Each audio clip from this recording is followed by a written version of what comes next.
we are here at 3214 Torbett Street here in Nashville. We finally got this thing done. We put it on the market and it went under contract in 2 days, full price. We're through the home inspection period, getting close to closing. So we want to take you through it and go inside, let you see the before and after, and give you the details on the deal. Let's go inside.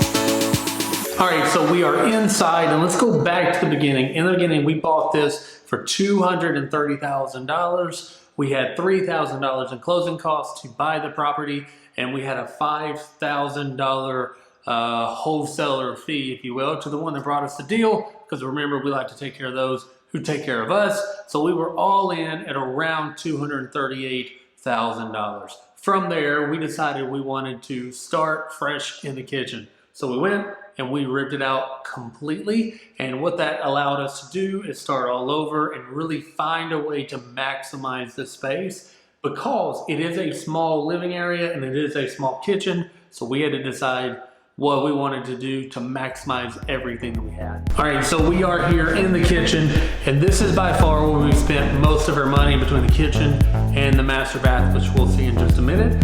But when we came in here, it had older cabinets, and it had this really weird peninsula, I don't know, odd thing going on. So we just decided to gut it, stripped it down. We ended up going with the gray cabinets, and we went with a little bit higher end granite, just because we wanted to have that little bit of that pop that you want. We ended up going with the deeper sinks.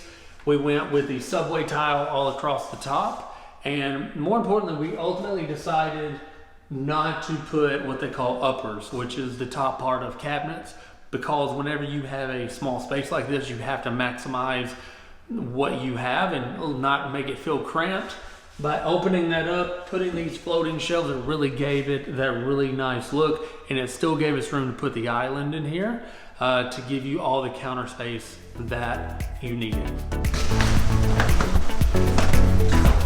All right, so in here in the second bathroom, what we ultimately did is this was a single vanity, but it was only about 2 feet wide. We ultimately gripped this off. There was also a washer and dryer hookup, which really cramped it.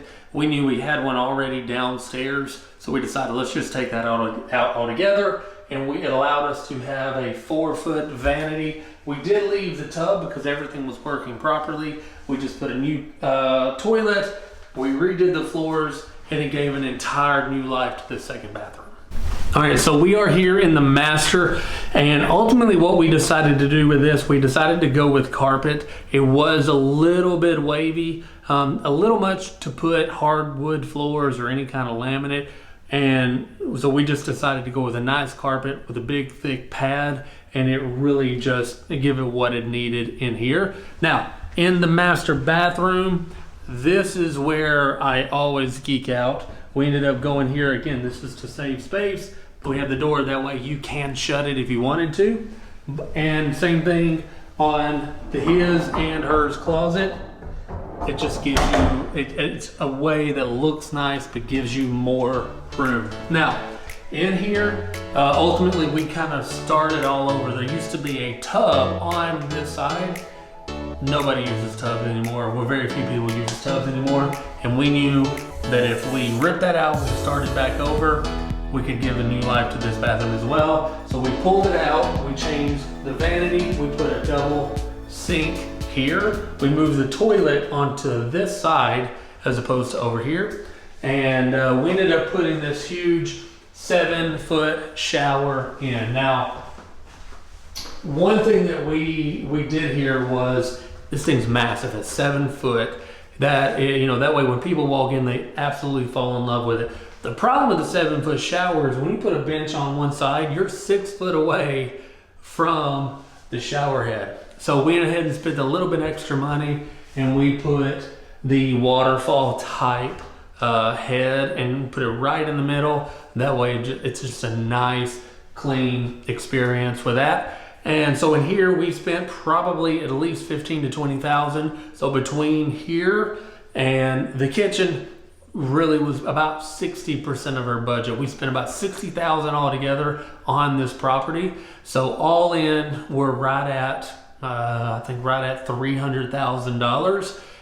And we were able to put it under contract at $420,000. So it worked out really, really well for us. So between all of that, one thing that we know is you only have a short amount of time to really create that frenzy of when people come on, that scarcity that you play off of. So you have, because you have that limited window, you know you got to make it nice right off the bat.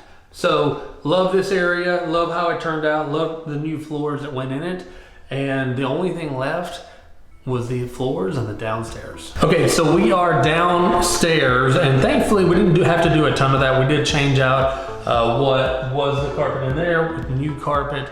We also redid all the floors. We went with that dark chocolate stain that goes on top of it, and it ended up turning out really, really nice.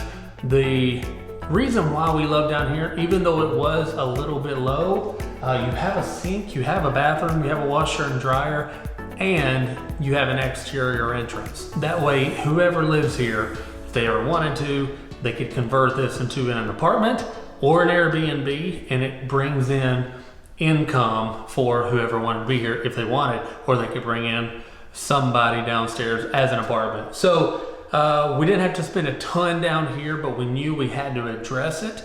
That way it brought it up to the standards we did to the rest of the house.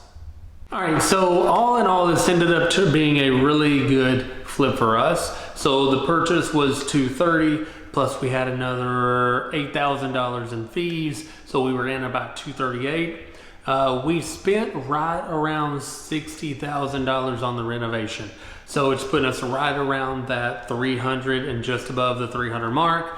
And we were able to put it on the market for $419,900, and we got it under contract in less than 2 days at full price. So it ended up turning out to be a pretty good profit for us. So we're excited about this, and we love this, and we're really proud of how it turned out. And hopefully we got a couple more in the pipeline that we're going to be able to walk you through. But ultimately, here's the deal. There are some deals we purchase and we spend 7-8 months on and make very little.